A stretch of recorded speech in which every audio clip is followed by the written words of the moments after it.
അങ്ങനെ ഈ ഒരു ശാസ്ത്രീയത വന്നത് ശരിക്കും എല്ലാവർക്കും വലിയ ഒരു എന്തോ ഒരു സംഗതിയാന്ന് വിചാരിക്കും. പ്രസവത്തിലൂടെ എങ്ങനെ ചെയ്താലേ നടക്കുള്ളൂ, ഇങ്ങനെ ചെയ്താലേ നടക്കുള്ളൂ. എന്നാൽ വെറും സ്വാഭാവികമായി നടക്കേണ്ട ഈ ഒരു സിമ്പിളായ സംഗതി, വളരെ സിമ്പിൾ എന്നല്ല, ഒരു പെയിൻ ഉണ്ടാവും എന്തായാലും ശരീരത്തിൽ നിന്ന് പുറന്തള്ളുന്ന സമയത്ത്, ശരീരത്തിന് എന്ത് എലിമിനേറ്റ് ചെയ്യുന്ന സമയത്ത് വേദന ഉണ്ടാവും. അത് ശരിക്കും വേദന സന്തോഷത്തിന്റെ വേദനയാണ്. അധികം ആൾക്കാരും ആ സമയത്ത് വേദന വരുമ്പോൾ ചോദിക്കും, സന്തോഷത്തിന്റെ വേദന വന്നോ, സാധാരണ വേദന വന്നോ അങ്ങനെ ചോദിക്കോ? വലിയ എന്തോ ഒരു സന്തോഷം വരാനുണ്ട്, അപ്പോൾ ഉള്ള ഒരു വേദന മാത്രമാണ്. അതിനെ മനസ്സിലാക്കാതെ അതിനെ കയറി മുറിക്കലിലൂടെ യാത്ര കഴിച്ച് കഴിഞ്ഞാല് ആ പ്രയാസം ഉണ്ടായി. പണ്ടൊക്കെ എന്റെ ചെറുപ്പത്തിലൊക്കെ ഓട്ടീസം ബാധിച്ച ആൾക്കാരെ കാണാനേ ഇല്ല.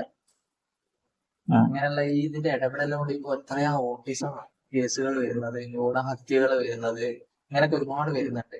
ഇവര് മെയിനായിട്ട് വിമർശിക്കെ അന്ന് എത്ര മരിച്ചു പോകുന്നുണ്ട് എന്നുള്ളതാ. അപ്പൊ ഈ ഭ്രൂണഹത്യയോ ഓട്ടീസം വരുന്നൊന്നും ഇവരെ കണക്കിലേ ഇല്ല. അങ്ങനെയുള്ള നോക്കുകയാണെങ്കിൽ രണ്ടും കൂടി കണക്ക് കൂട്ടുകയാണെങ്കിൽ എന്റെ അഭിപ്രായത്തിൽ പ്രകൃതിദത്തമായിട്ട് ജനിക്കുന്നതാണ് ഏറ്റവും നല്ലത്. നമ്മുടെ ആരോഗ്യജാലം ഒരു ഗ്രൂപ്പ് ഉണ്ട്. ആ ഗ്രൂപ്പിൽ ഒരാളെ ചോദിച്ച ചോദ്യം എനിക്ക് ഭയങ്കര ചിന്തിപ്പിക്കുകയും രസിപ്പിക്കുകയും ചെയ്യും. വലിയ വലിയ ഉദ്യോഗസ്ഥന്മാരും ഡോക്ടർമാരും ഒക്കെ പ്രായമായ ആൾക്കാരൊക്കെ അവരെ എവിടെയായിരിക്കും പ്രസവിച്ചിട്ടുണ്ടാകുക?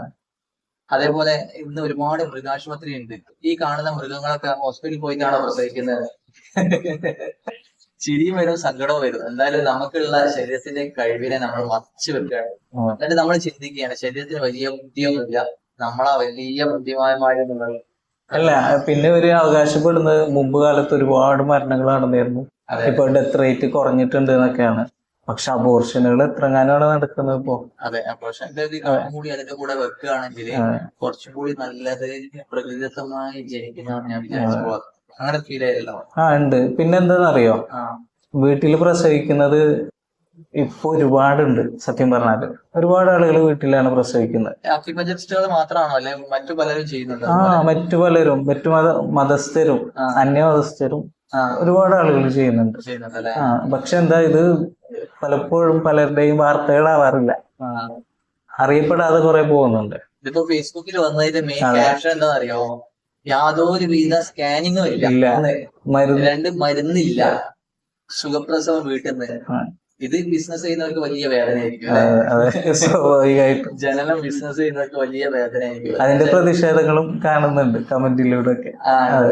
അതുണ്ടാവുമല്ലോ, ജോലിന്റെ ഭാഗമാണല്ലോ മനുഷ്യനെ കീറി മുറിച്ചുകൊണ്ടുള്ള ആനന്ദം. അല്ലാതെ എന്ത് പറയാനാ. എനിക്ക് ശരിക്കും എന്റെ വൈഫിന്റെ കഥ പറയുകയാണെങ്കിൽ, നമ്മളൊന്ന് ഈ ഒരു പഠനം അക്യുപഞ്ചറായിട്ടൊന്നും മുന്നോട്ട് പോയില്ല. എന്തായാലും സുഖപ്രസവം വേണമെന്ന് ഭയങ്കരമായിട്ട് ആഗ്രഹിച്ചിട്ടുണ്ടായിരുന്നു. ഫസ്റ്റ് പ്രസവം ഹോസ്പിറ്റലായി. 9 മണിക്കൂറോളം അവള് ലേബർ റൂമിൽ നിന്നിട്ട് സുഖമായിട്ട് പ്രസവിച്ചു. 9 മണിക്കൂർ നല്ല പെയിനൊക്കെ അനുഭവിച്ചാണ്. എന്നിട്ട് സുഖപ്രസവമായി. അപ്പോ ഞാന് ആ രീതിയിൽ ഇത്ര സമയം വേണം എന്നുള്ളൊരു കൺസെപ്റ്റ് ആയില്ല അല്ലേ. രണ്ടാമത്തെ മകനെ പ്രസവിക്കാൻ കൊണ്ടുപോയ സമയത്ത് വെറും 5 മിനിറ്റും കൂടി ആയില്ല. അപ്പോ നേഴ്സ് പറഞ്ഞു, മിൻസിറ പ്രസവിച്ചു, നിങ്ങളെ ഈ ആൺകുട്ടിയാണെന്ന് പറഞ്ഞു. ഞാൻ വേറെ മിൻസിറായിരിക്കും, ഇവിടെ ഇപ്പൊ കേട്ടിട്ടുള്ളൂ പറഞ്ഞു. അപ്പൊ നേഴ്സിനെ ചൂടായി. എന്നുവെച്ചാൽ ഞാൻ അങ്ങനെയാണ് വിശ്വസിച്ചത് അല്ലെ. ആ ഒരു 9 മണിക്കൂർ 10 മണിക്കൂർ വെയിറ്റ് ചെയ്യേണ്ടി വരും എന്നുള്ള രീതിയിൽ ഞാനിങ്ങനെ കാലം വെയിറ്റ് ചെയ്ത് സോഫയിൽ ഇങ്ങനെ ഇരിക്കുകയായിരുന്നു പുറത്ത്. എന്നാൽ എല്ലാവരും എല്ലാത്തിൽ നിന്നും വ്യത്യസ്തരാണെന്നുള്ള ഒരു ബോധ്യം എനിക്ക് അവിടെ ഉണ്ടായി. ഒരു പ്രസവവും മറ്റൊരു പ്രസവവും തമ്മില് ബ്രദേഴ്സിന് പോലും വ്യത്യാസമാണ്. നമ്മൾ എക്സ്പെക്ട് ചെയ്യുന്ന പോലെ ആയിരിക്കും എല്ലാവരും വ്യത്യാസം എന്നുള്ളതിന്റെ ആദ്യ പടി പ്രസവത്തിൽ നിന്ന് തന്നെ തുടങ്ങുന്നത്. ചിലർക്ക് തലേ ദിവസം മുതലേ പെയിൻ തുടങ്ങാറുണ്ട്. അതെ, അങ്ങനെ ഉള്ള സംഗതികൾ. ചിലവര് ആ സമയത്ത് മാത്രം ചെറിയൊരു പെയിൻ ഉണ്ടാകും, പക്ഷെ അതൊരു ചെറിയ സമയത്തേക്ക് മാത്രം. എൻ്റെ വൈഫിനെ സംബന്ധിച്ചിടത്തോളം ഏകദേശം ഒരു 10-12 മണിക്കൂറോളം പെയിൻ ഉണ്ടായിരുന്നു. ഇത് ശക്തമായിട്ടുള്ള പെയിൻ തന്നെയായിരുന്നു. നമ്മള് ആദ്യത്തെ പ്രസവം ആയതുകൊണ്ട് തന്നെ ഡോക്ടറെ പോയി ഗവൺമെന്റ് ഹോസ്പിറ്റലിൽ കാണിച്ചത്. അപ്പൊ ഡോക്ടർ നേരത്തെ അഡ്മിറ്റ് ആവാൻ പറഞ്ഞു, ഒരാഴ്ച മുമ്പ് അഡ്മിറ്റ് ആക്കി. അങ്ങനെ നമ്മളും പിന്നെ സുഖപ്രസവം വേണമെന്നുള്ള നിങ്ങളെ പോലെ തന്നെ നമുക്ക് അതായിരുന്നു ആഗ്രഹം, സ്വാഭാവികം. അങ്ങനെ നമ്മൾ ഡോക്ടറോട് ചോദിച്ചു, സുഖപ്രസവമായിരിക്കൂലേ? ഓക്കെ എന്നൊക്കെ പറഞ്ഞു. അപ്പൊ നമുക്ക് ഈ അക്യുപഞ്ചറിനെ കുറിച്ചും പിന്നെ നമുക്ക് ഈ പ്രസവത്തിനെ കുറിച്ചൊക്കെ ഒരു ധാരണ ഉണ്ട് യഥാർത്ഥത്തിൽ. പക്ഷെ ആദ്യത്തെ കുട്ടി ആയതുകൊണ്ട് നേരത്തെ അഡ്മിറ്റ് ആയാലും കുഴപ്പമില്ല, പെട്ടെന്ന് കിട്ടണം എന്നുള്ള ഒരു ആഗ്രഹം കൊണ്ടാണ് നമ്മൾ എന്ത് ചെയ്തത്, ഹോസ്പിറ്റലിൽ കൊണ്ടുപോയത്. അങ്ങനെ അവര് സിറിഞ്ച് ചെയ്തു, മെഡിസിനൊക്കെ വെച്ചു, കൃത്യമായിട്ട് പെയിൻ വരുത്തിയിട്ട് ചെയ്യും. അങ്ങനെ ഉള്ളിൽ കൈയിട്ട് പിന്നെ വെള്ളം പൊട്ടിച്ച് കളയാൻ നോക്കി. ഇവർക്ക് സിസേറിയൻ ചെയ്യണം, അതാണ് ഒരാവശ്യം. അങ്ങനെ ലേബർ റൂമിൽ പിന്നെ നിരത്തി ഇങ്ങനെ നിർത്തിയിട്ട് ഉള്ളിൽ കൈയിട്ടുള്ള ചികിത്സയും പിന്നെ അത് വാട്ടർ ബ്രേക്ക് ചെയ്യാനുള്ള ശ്രമങ്ങളൊക്കെ നടന്നിട്ടുണ്ടായിരുന്നു. അപ്പൊ നമുക്ക് ആ ഭാഗത്തേക്ക് കടക്കാൻ സാധിക്കൂല. പിന്നെ അർജന്റ് ആണ്, അങ്ങനെയാണ് ഇങ്ങനെയാണെന്നൊക്കെ പറഞ്ഞിട്ട് ഞാൻ ആ ഭാഗത്തേക്ക് ലേബർ റൂമിന്റെ ആ ഭാഗത്തേക്ക് ചെന്നു. അവിടെ ചെന്നപ്പോ 10-12 പിന്നെ അമ്മമാര് കുഞ്ഞുങ്ങളെയും പിടിച്ചിരിക്കുക. അപ്പൊ ഞാന് ചോദിച്ചു എന്താണ് കാരണം പറഞ്ഞത്. അപ്പൊ എല്ലാവരും കുറെ കാരണം, വികസിക്കുന്നില്ല, പിന്നെ കുട്ടിക്ക് വലിപ്പം വെയിറ്റ് കൂടുതലാണ് എന്നൊക്കെ പറഞ്ഞിട്ടുള്ള കാരണങ്ങളാണ് അവർ പറയുന്നത്.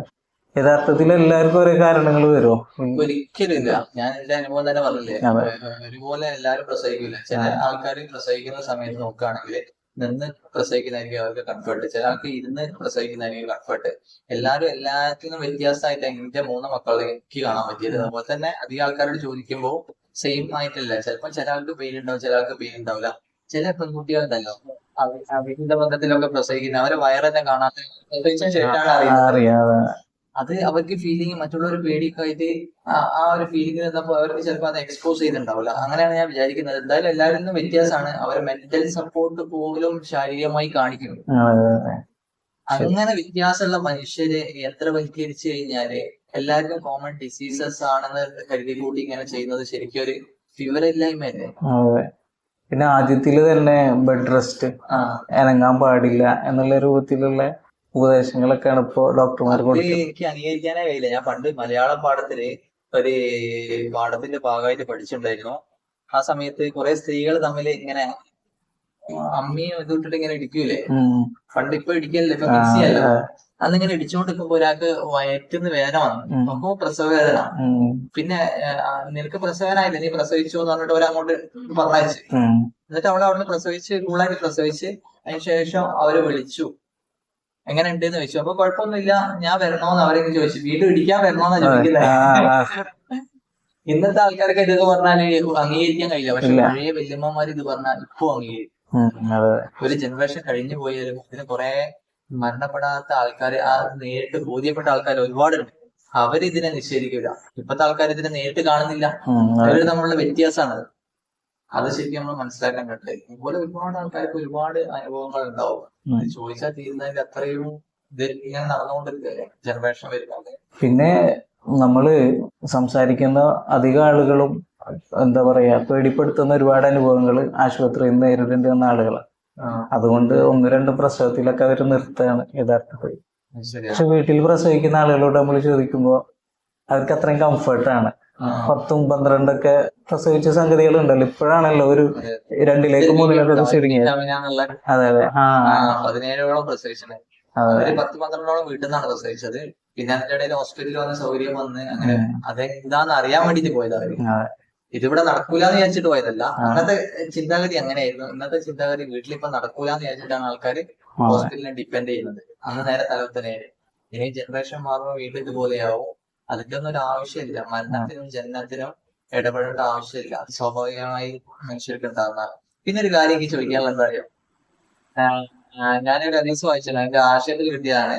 5 കാര്യങ്ങൾ മരണപ്പെട്ടാല് രക്തസാക്ഷികളാണ് പറയുന്നത്. അതിനൊരു കാരണം പറയുന്നത് പ്രസവിച്ച സ്ത്രീ മരണപ്പെടുകയാണെങ്കിൽ രക്തസാക്ഷികളാണ് പറയുന്നത്.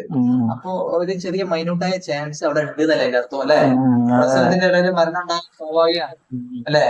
അങ്ങനെ സെലക്ട് ചെയ്തപ്പെട്ട ആൾക്കാരെ എവിടെ കൊണ്ടുപോയി? എത്ര വലിയ സൂപ്പർ സ്പെഷ്യാലിറ്റി ഹോസ്പിറ്റലിൽ ആൾക്കാർ മരിക്കുന്നുണ്ടല്ലോ പ്രസവത്തിന്റെ ഇടയിൽ. അങ്ങനെ മരണപ്പെടുമല്ലോ. അങ്ങനെ നിശ്ചയിക്കപ്പെട്ട ആളുണ്ടെങ്കിൽ ഇവിടെ അമേരിക്കയിൽ കൊണ്ടുപോയ വരെ ചിലപ്പോ റിക്കവർ ആവില്ല. അതൊക്കെ നമുക്ക് വ്യക്തമായിട്ട് അറിയാം. ഇപ്പൊ തന്നെ 5 വർഷത്തിനിടെ 950-ൽ കൂടുതൽ ആൾക്കാര് ഹോസ്പിറ്റലിൽ മരിച്ചെന്നറിയില്ല, അമ്മയും മക്കളും. അപ്പൊ ഇതൊക്കെ കണക്കിൽ വരുന്നില്ല. എന്തായാലും പ്രസവിക്കുന്നതിൽ പേടിക്കേണ്ടെന്നാണ് എന്റെ അഭിപ്രായം. പേടിച്ചുകൊണ്ട് ചെയ്യേണ്ട ഒരു സംഗതിയല്ല. അതില് നിശ്ചയിക്കപ്പെട്ടതുപോലെ നടക്കുന്നതാണ്. സ്ത്രീക്ക് പോലും ഒന്നും ചെയ്യാനില്ല എന്നല്ല ലാസ്റ്റ് സമയത്ത് ചില അനുഭവങ്ങളിൽ നമ്മൾ കേട്ടിട്ടുണ്ട്. ബോധം തന്നെ ഉണ്ടാവില്ല. അങ്ങനെ കുറെ അനുഭവങ്ങൾ കേട്ടു. എന്തായാലും ഈ അടുത്ത കുറച്ച് വർഷങ്ങളായിട്ട് കുറെ വീട്ടിൽ പ്രസവങ്ങൾ നമ്മൾ കാണുന്നുണ്ട് അല്ലെ? അതെ, ഒരുപാട് അതിൽ മാറ്റങ്ങൾ ഉണ്ടാവുമെന്ന് വിചാരിക്കുക. വലിയ മാറ്റം ഉണ്ടാവും ഇൻഷാ അള്ളാ. ഇൻഷാ അള്ളാ. എന്തായാലും സന്തോഷം. എന്തായാലും നമ്മളെ കൂടെ ആരോഗ്യജാലം ടീമിന്റെ കൂടെ വന്നതിൽ വലിയ സന്തോഷം. ഇത് അക്യുപിആർ ആഫീസ് അജ്മൽ ആണ്. ഈ സ്ഥലത്തിന്റെ പേരെന്താണ്? അത് തൃശ്ശൂർ കയ്പമംഗലം. തൃശ്ശൂർ കയ്പമംഗലം. എന്തായാലും ഇതിന് എല്ലാവിധ, ഇതൊരു ക്ലിനിക്കാണ്, ഇതിന് എല്ലാവിധ ഭാവങ്ങളും നേരുന്നു.